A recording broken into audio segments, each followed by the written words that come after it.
People are lining up outside the U.S. Supreme Court building tonight, hoping for a chance to sit in on a piece of history. I'm Eric Anderson. Tonight on KPBS Evening Edition, get ready for the fight over Proposition 8 in the High Court. And we'll hear from one of the couples challenging the same-sex marriage ban. And we'll hear from local opponents and supporters of Proposition 8 and take a closer look at the legal impact of the case. Then we meet the San Diego teen whose journey from homeless shelters to artistic stardom inspired an Oscar-winning film. I'm Peggy Pico. KPBS Evening Edition starts now.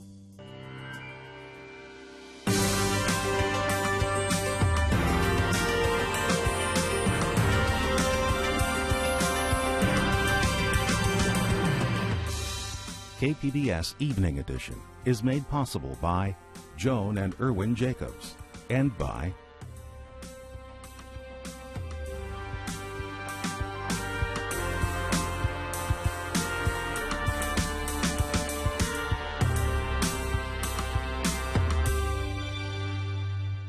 Good evening and thanks for joining us. Dwayne Brown is off tonight. Tomorrow, the long-running battle over same-sex marriage in California goes before the U.S. Supreme Court.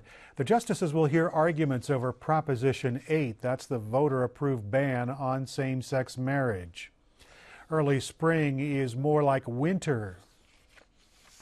In Washington, D.C. right now, but falling snow isn't driving away those who want a first-hand look at tomorrow's oral arguments. Some have been camped out since Thursday, hoping to get a ticket. Prop 8 is the first of two same-sex marriage cases going before the justices this week. On Wednesday, they'll hear arguments over the Federal Defense of Marriage Act. Under DOMA, same-sex couples who've been able to get married can't get many of the same benefits available to married heterosexual couples. Now, here in California, same-sex couples do get all the benefits of marriage through civil unions or domestic partnerships, but they can't get married. These families that are composed of gay and lesbian Americans are out there and exist. And to deny them the right of marriage hurts them and hurts their family every day. Supporters of the ban say the voters have spoken, and they say they expect the High Court to uphold that vote. The rights of millions and millions of Americans who have voted to protect marriage over the last 15 years deserve to have those votes respected by the highest court in the land. But the political landscape has changed since Prop 8 passed in 2008, with President Barack Obama and a growing number of Republican politicians coming out in favor of same-sex marriage. And a recent poll shows a record number of Californians supporting it as well. San Diegans who support and oppose same-sex marriage are gearing up for tomorrow's arguments before the U.S. Supreme Court by leading rallies both here and in D.C. I asked two local activists on opposite sides of the issue about their personal stake in the court's decision. Reverend Daryl Kistler, a heterosexual married pastor at Kensington Community Church, supports same-sex marriage. He plans to lead a prayer vigil for the justices on the Supreme Court steps on Tuesday. As a Christian, I'm in favor of traditional marriage. I belong in a traditional marriage. I'm married myself, but it's a both and as far as I'm concerned. It's traditional marriage and same-sex marriage because so many of the people that I know who are in partnered relationships are living in a traditional married way. They're a couple with kids and a house and a dog and pay their taxes and go to baseball games. For me, it's not an issue of either or. It's an issue of both and. Charles Lamandry, president and chief counsel of the Freedom of Conscience Defense Fund, opposes same-sex marriage. He'll be speaking on the steps of San Diego's federal courthouse tomorrow. Is marriage just about adult emotional attachments, or is it about children? If you take children out of the picture, you can redefine it any way you want. But the people like me who feel strongly and passionately about preserving traditional marriages because marriage only makes sense in the context of the children that are the product of that union. And you have children? I have got 5 kids of my own, as do many people. And that's what's best for them and best for society. Now, in 2008, you'll be remembered In 2008, California voters passed Proposition 8, banning same-sex marriage with 52% of the vote. But it seems attitudes, even among politicians, are changing. Glenn Smith, professor of constitutional law at the California Western School of Law, joins me with more on the legal aspects of the Supreme Court's decision. Welcome back, Glenn. Thank you. So remind us, Proposition 8 was passed, and then how did it go from being passed by voters here to the Supreme Court? Well, a group of same-sex couples who wanted to be married and couldn't after Prop 8 brought a lawsuit in federal district court. And after days of testimony and all that, the federal judge in that case ruled that Prop 8 was unconstitutional. It went then up to the Ninth Circuit and took a little side trip to the California Supreme Court about the question of whether the Proposition 8 proponents could be parties to appeal or not. The Ninth Circuit ultimately threw out Prop 8 on a narrower ground, and that's being appealed to the Supreme Court and argued tomorrow.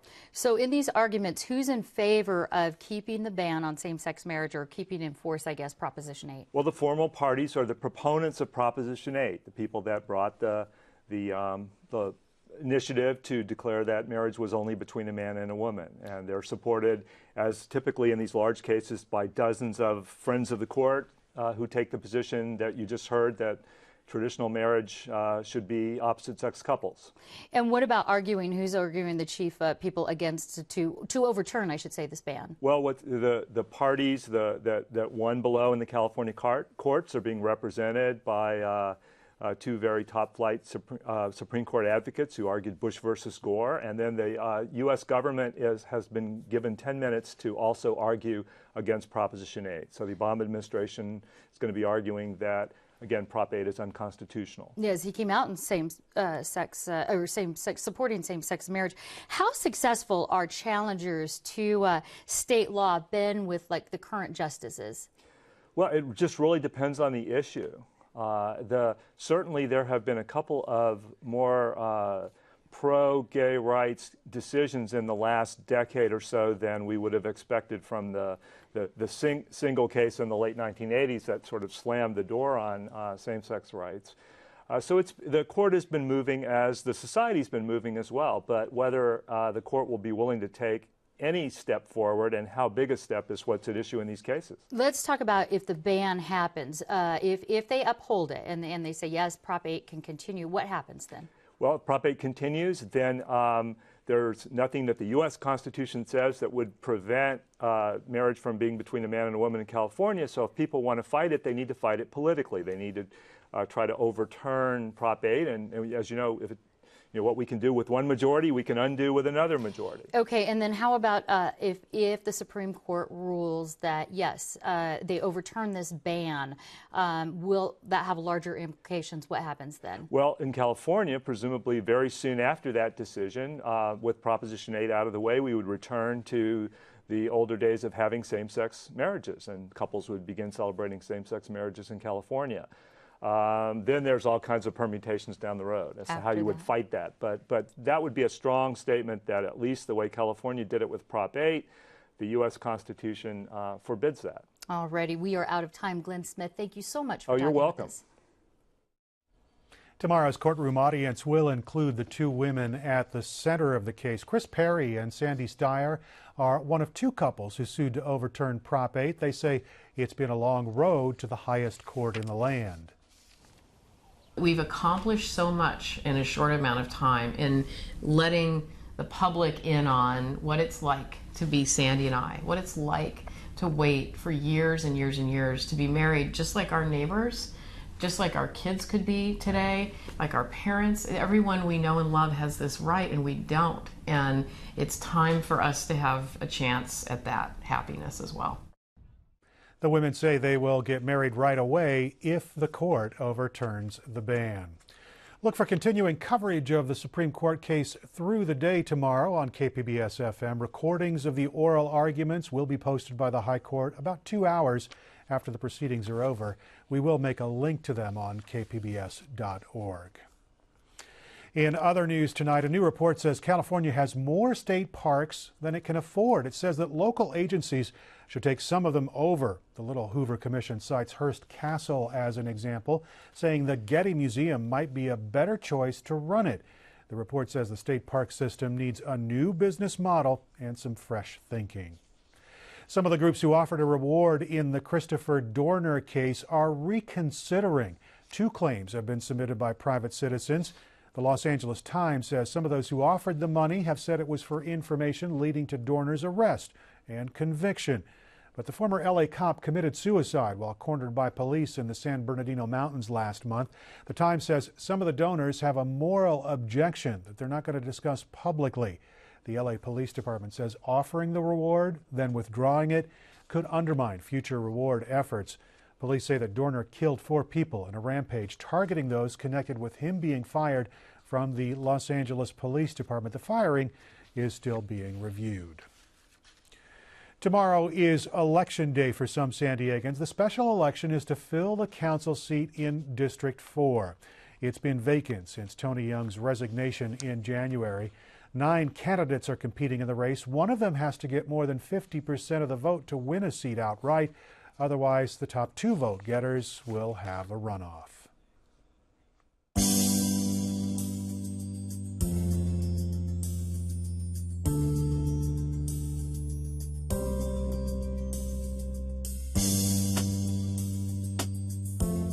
Immigration reform went back on the president's front burner today at a naturalization ceremony held at the White House.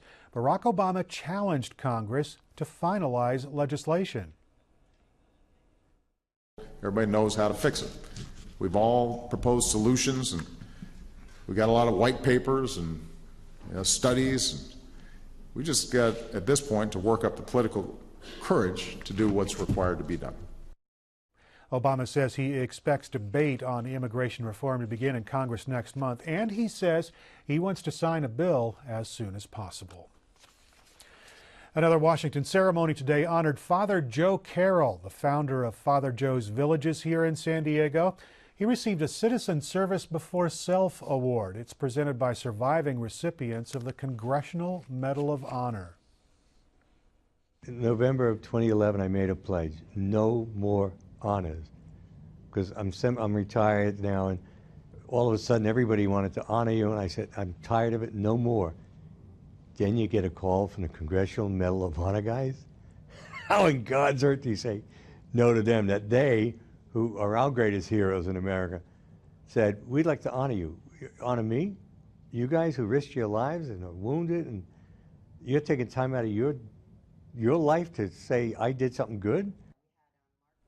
The award is presented every year to civilians who've made a difference in their own community. A San Diego-based global biotechnology firm has made the list of the world's 100 most sustainable large companies.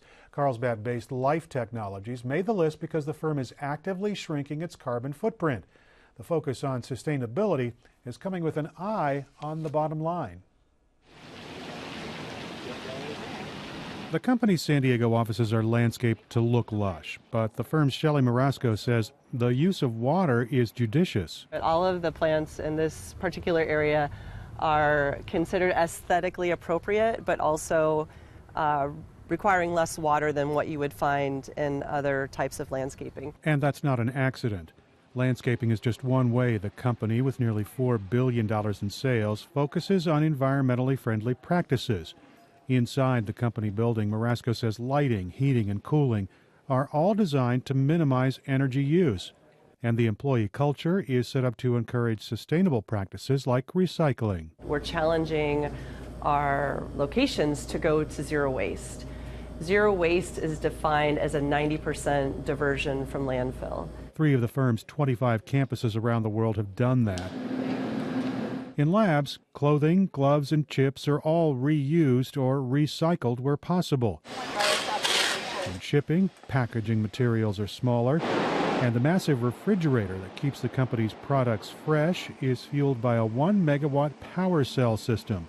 Natural gas feeds the chemical reaction that generates enough electricity to power 1,000 homes. 80% of this electricity is being used to power our refrigerators and freezers that house hundreds of millions of dollars in inventory, so it's very critical to our business continuity.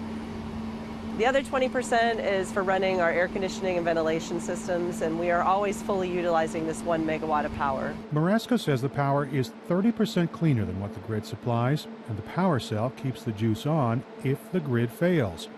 Perhaps just as important, the electricity is cheaper to make than buy, so it saves the company $1 million a year. Energy isn't the only focus for the company's chief sustainability officer, Christina Amarin. She's working to change the old industrial model of find, process, use, and throw away.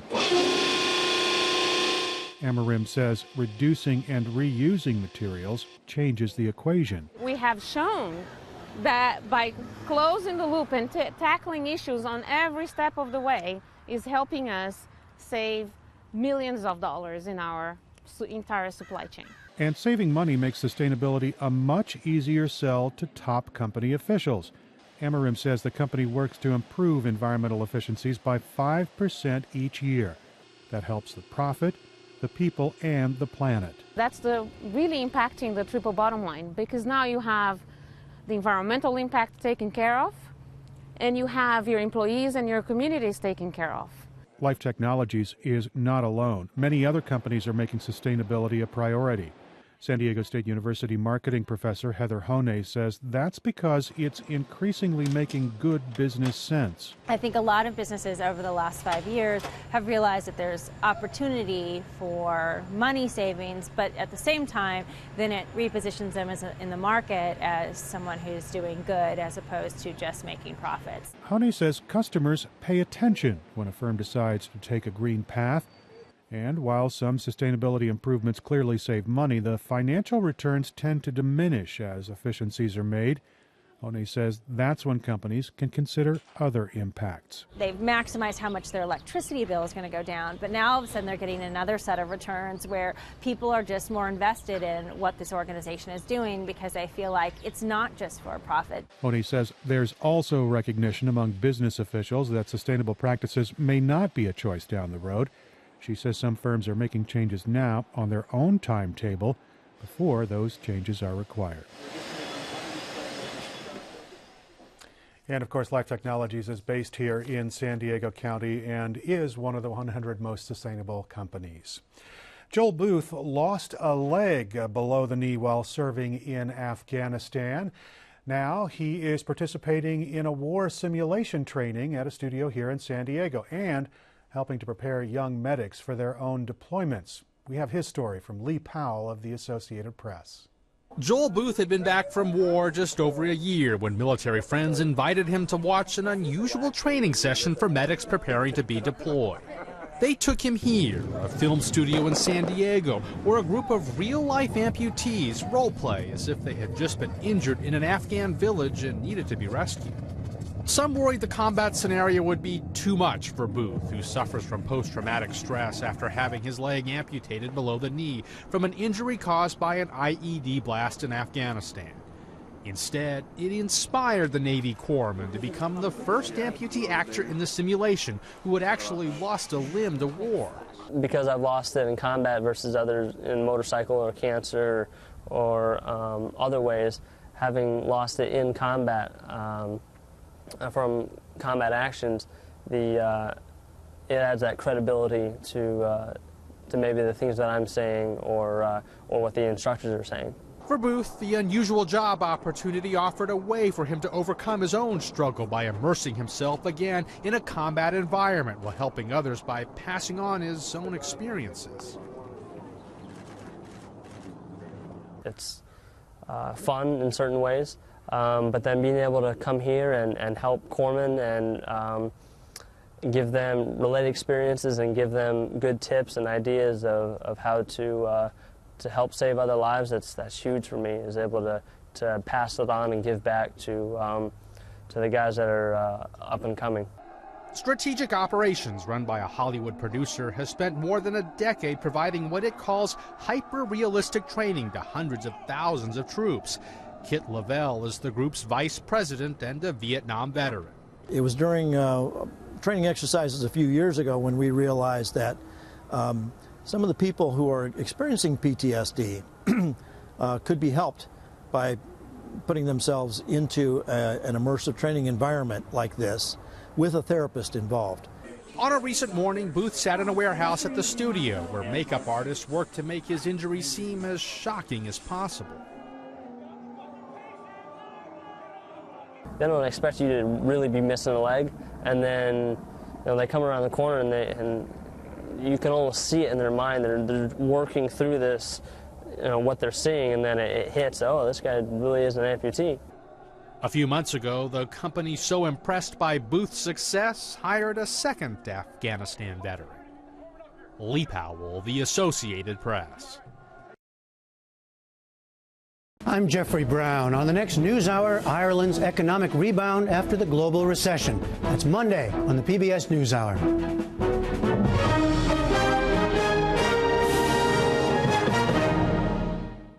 A documentary short about a San Diego homeless teen won an Oscar at this year's Academy Awards. Now, the shy artist is being honored by the city. Peggy Pico talks with a young woman about her journey from shelters to stardom. Inocente is a 19-year-old San Diego artist whose life struggles were profiled in the short Oscar-winning film bearing her name. Here's a clip from that documentary. Just because I'm homeless doesn't mean I don't have a life, because I do have a life. I'm a girl who likes to jump in puddles and likes flowers. When I paint, I feel happy, so it's a good way to start my mornings.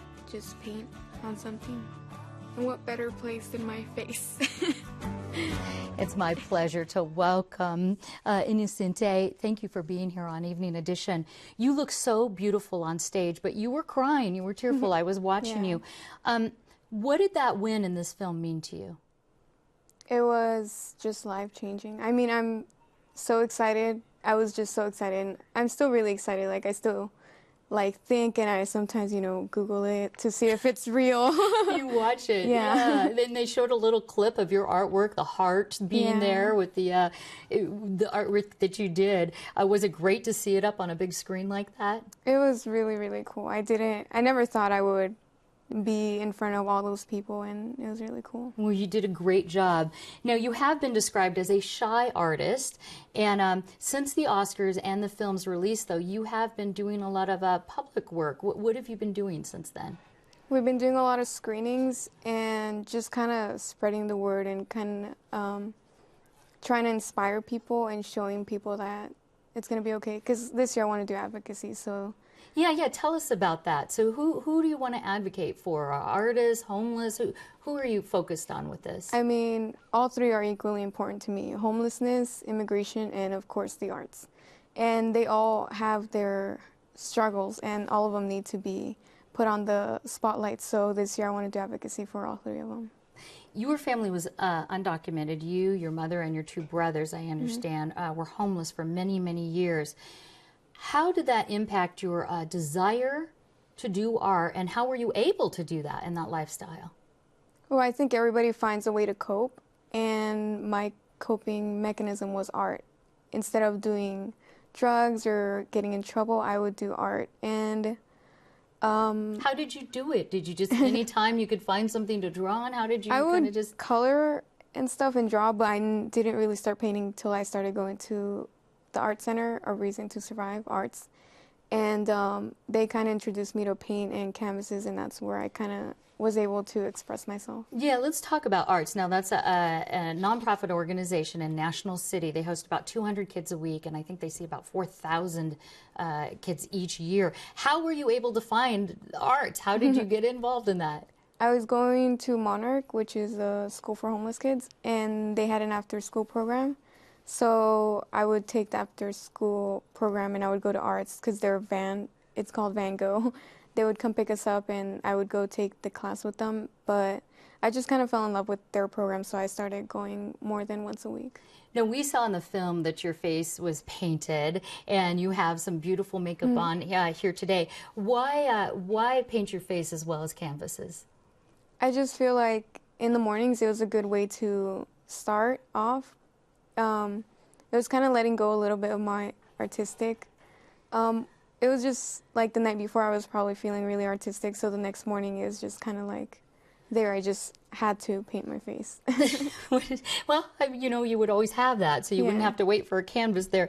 Now, tomorrow the city is going to proclaim the day as Inocente Day. That has to feel so good. It feels amazing. And I mean, there's a lot of people I have to thank for. I wouldn't be here if it weren't for everybody who was involved in the film or through the Art Center. You've been very gracious about that, and you're, like you say, you're using this notoriety to become an advocate. What are your plans for the future? Are you going to go to art school, continue with advocacy? What do you see in your future? This year I want to do a lot of advocacy. A lot of people have been contacting us about going to their conferences or speaking at their schools. So this year I'm focusing on that, and then hopefully by the end of the year I'll start looking into schools. Maybe not necessarily art school, because I feel like college is a place to experience new things, so I'll just have to see. All right, well, we'll certainly be following you and hope you'll come back and fill us in on where you've gone from here. Inocente Luzicuar, thank you so much for sharing your story. Thank you. The San Diego State Aztecs got one win and took a loss in their fourth straight trip to the NCAA basketball tournament. State beat the Oklahoma Sooners on Friday and then lost a surprising Florida Gulf Coast yesterday. The Aztecs kept the game close until the middle of the second half when the Florida team pulled away. Coach Steve Fisher said after the game, "It's over, it's tough, we will move on." We have cloudy skies in the forecast for the next few days. Temperatures along the coast are expected to be in the low 60s. It'll be a bit warmer for the inland region, up to around 70 degrees. The mountains get a bit of sun breaking through, and the desert temperatures are expected to be in the upper 80s. You can find tonight's stories and download the KPBS app all on our website, kpbs.org/evening edition. Thanks for joining us. Have a great evening.